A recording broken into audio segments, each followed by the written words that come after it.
ہمارا تعلق اسلام کے ساتھ یہ ہونا چاہیے کہ ایسے ہم اسلام میں گھل جائیں اور اسلام ہم میں ایسے گھل جائے کہ ہم کو اسلام سے دور کیا جائے یا اسلام کو ہم سے دور کیا جائے تو نہ ہو. ہر حال میں ہم، اور اس کی جیتی جاگتی مثال ہے حضرت سمیہ کا وہ واقعہ جب ان کے دونوں پیر باندھ دیے گئے اور دونوں ہاتھ باندھ دیے گئے اور سمیہ سے کہا گیا، ایک نیزہ لایا گیا اور کہا سمیہ دیکھ، محمد کے رب کو چھوڑ دے، جن کو تو پہلے مانتی تھی انہی کو اپنا معبود مان لے. تو سمیہ نے کیا کہا؟ ہاشا و کلا، ہرگز نہیں. ابو جہل نے وہ نیزہ نکالا، ابو جہل نے وہ نیزہ اٹھایا اور پورا کا پورا سمیہ کے جسم میں، سمیہ کی شرمگاہ کے اندر، سمیہ کے پیشاب کے راستے میں پورا کا پورا وہ نیزہ داخل کر دیا، ادھر سے ڈالا اور اس طرف نکال دیا. سمیہ کے ہاتھ پیچھے سے بندھے تھے، وہ بوڑھی عورت تھی، آسمان پر نظریں ڈالتی ہے، اس موقع پر بھی اس کی زبان سے یہ نہیں نکلا اے اللہ تو میری مدد کر یا مجھے بچا لے. اس نے اپنی زندگی کے بارے میں نہیں کہا، اس نے دعا بھی مانگی تو یہ دعا مانگی، یا ربی ثبت قدمی علی دینک یا ارحم الراحمین، اے ارحم الراحمین، اے رحم کرنے والے، اے ہمارے رب، اس کا نیزہ میری شرمگاہ کو پار کر گیا ہے، اس کی دی ہوئی تکلیف سے کہیں میں اسلام نہ چھوڑ بیٹھوں، کہیں دین نہ چھوڑ بیٹھوں. اے اللہ مجھے میرے دین پر جمع دینا، مجھے میرے دین پر ثابت رکھنا. اے اللہ اس کی دی ہوئی تکلیفوں سے کہیں میں دین نہ چھوڑ بیٹھوں، کہیں تکلیفوں سے تنگ آ کر میں دین قربان نہ کر دوں. اس موقع پر بھی وہ اپنے دین کی سلامتی مانگ رہی ہے. یہ ہے اسلام میں رنگنا. سمیہ کو ستایا گیا لیکن سمیہ اسلام نہیں چھوڑ رہی ہے، اسلام سمیہ کو نہیں چھوڑ رہا ہے. یہ زندگی ہونی چاہیے ہماری اسلام لانے کے بعد اور اسلام کے ساتھ. لاکھ دنیا کوشش کرے. ابھی جا رہے ہیں نا تقریر کے بعد، کل شادی ہوگی ہمارے بچے کی، ہم 3 لاکھ روپے مانگیں گے. اس تقریر کا اثر کل پتہ چل جائے گا کتنا اسلام ہمارے اندر آیا ہے. اپنے بیٹے کی شادی میں لڑکی والے سے 2 لاکھ روپے ہم مانگیں گے، 3 لاکھ مانگیں گے، موٹر سائیکل مانگیں گے. آپ دیکھ لیجئے گا یہ اسلام ہماری زندگی کے اندر ہے. یہ اسلام، سمیہ کا اسلام دیکھو. اور اس کے بعد 2 اونٹ منگائے گئے. ایک اونٹ کا چہرہ پورب کی طرف کر دیا گیا، دوسرے اونٹ کا چہرہ پشچم کی طرف کر دیا گیا. یہ پیر سمیہ کا اس اونٹ سے باندھ دیا گیا اور دوسرا پیر سمیہ کا دوسرے اونٹ سے باندھ دیا گیا. ایک اونٹ کا چہرہ پورب کی طرف، ایک کا پشچم کی طرف. سمیہ کے دونوں پیر بندھے ہیں، ہاتھ تو پیچھے سے پہلے ہی بندھے ہوئے تھے. ابو جہل نے کوڑا اٹھایا، اے سمیہ ابھی ان اونٹوں کو بھگاؤں گا اور تو چیر دی جائے گی. تیرے پیر ایک ادھر ایک ادھر چیر دیا جائے گا اور بیچ سے تیرے 2 ٹکڑے کر دیے جائیں گے. اب بھی تو محمد کا دین چھوڑ دے، اب بھی تو اسلام چھوڑ دے. سمیہ نظریں آسمان پہ ڈال کے کہتی ہے، اے ابو جہل مجھے پاگل سمجھ رکھا ہے کیا؟ اسلام میں کیسے گھل گئی تھی. یہ دیکھیے منظر، اسلام میں کیسے گھلی ہوئی تھی. وہ کہتی ہے، اے سمیہ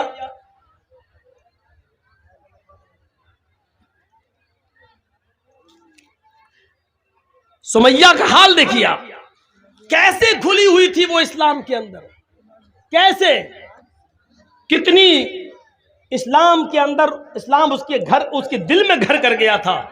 سمیہ کیا کہتی ہے، اے ابو جہل وہ دیکھ. ابو جہل نے کہا کیا؟ کہا تجھے نہیں دکھ رہا ہے؟ کہا نہیں. ارے وہ جنت ہے، جنت.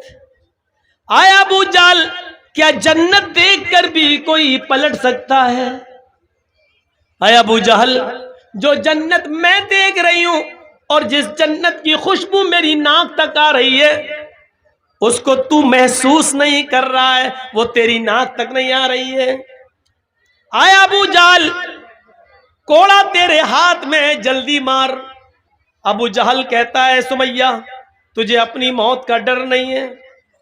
سمیہ مسکرا کے کہتی ہے ابو جہل جلدی مارنا ان اونٹوں کو، جلدی بھگا ان اونٹوں کو، جتنی دیر تو ان اونٹوں کو بھگانے میں لگا رہا ہے قسم ہے کعبے کے رب کی اتنی دیر مجھے جنت میں جانے میں لگ رہی ہے۔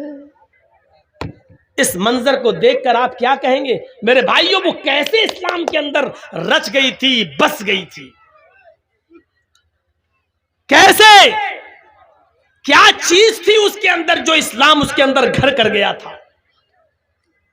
اس تکلیف کو دیکھ کر بھی وہ پلٹی نہیں، گھومی نہیں، اور ابو جہل نے غصے میں اونٹوں کو بھگا دیا۔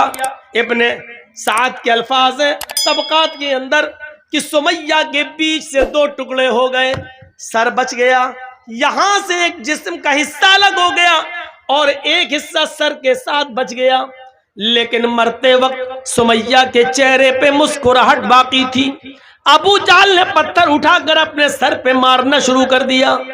لوگوں نے کہا یہ کیا کر رہے ہو، پاگل ہو گئے ہو؟ کہتا ہاں میں پاگل ہو گیا ہوں، سمیہ کا سب کچھ چھینا، اس کی جان تک چھینی، اس کو موت کے گھاٹ بھی اتارا، لیکن پھر بھی سمیہ جیت گئی، میں ہار گیا۔ مرتے وقت بھی مسکرا رہی ہے، دیکھو مجھے چڑھا رہی ہے، مرتے وقت بھی وہ بالکل پس مردہ نہیں ہوئی، مرتے وقت بھی ہنستے ہوئے مری۔ اس نے تو مجھے للکار دیا ہے، اپنی جان ہنستے ہوئے دے دی ہے۔ دنیا کیا کہے گی آنے والے دنوں میں نے ظلم بھی کیا تو ایک بوڑھی عورت کے اوپر ظلم کیا، میں نے جس بوڑھی عورت پہ ظلم کیا ابو جہل اس کی ہنسی اور اس کی مسکراہٹ بھی نہیں چھین سکا۔ میرے پیارے ساتھیوں، یہ ایمان تھا جو سمیہ کے اندر، یہ اسلام تھا جو سمیہ کے اندر گھل گیا تھا۔ ایک آج ہمارا اسلام ہے جو جلسوں کے بعد ابھی پتا چل جائے گا، یہاں سے نکلیں گے اور جائیں گے اسی وقت ہمیں پتا چل جائے گا کہ ہمارا اسلام کیا ہے۔ میرے پیارے ساتھیوں، ادخلوا فی السلم کافہ، جب اسلام کے اندر داخل ہوئے ہی ہو تو پورے کے پورے داخل ہو جاؤ۔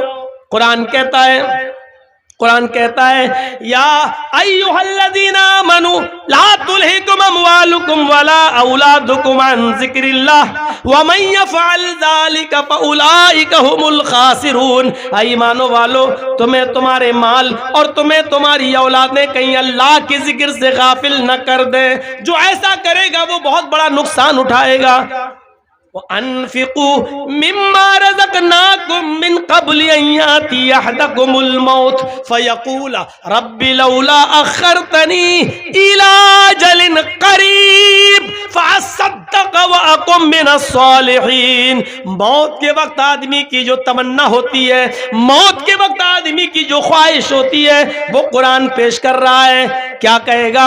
اللہ کہتا ہے اس موت کے آنے سے پہلے اللہ کے راہ میں خرچ کر دو۔ وَأَنفِقُوا مِمَّا رَزَقْنَاكُمْ، اللہ نے، ہم نے تمہیں جو رزق دیا ہے اس میں سے خرچ کرو اس موت کے آنے سے پہلے۔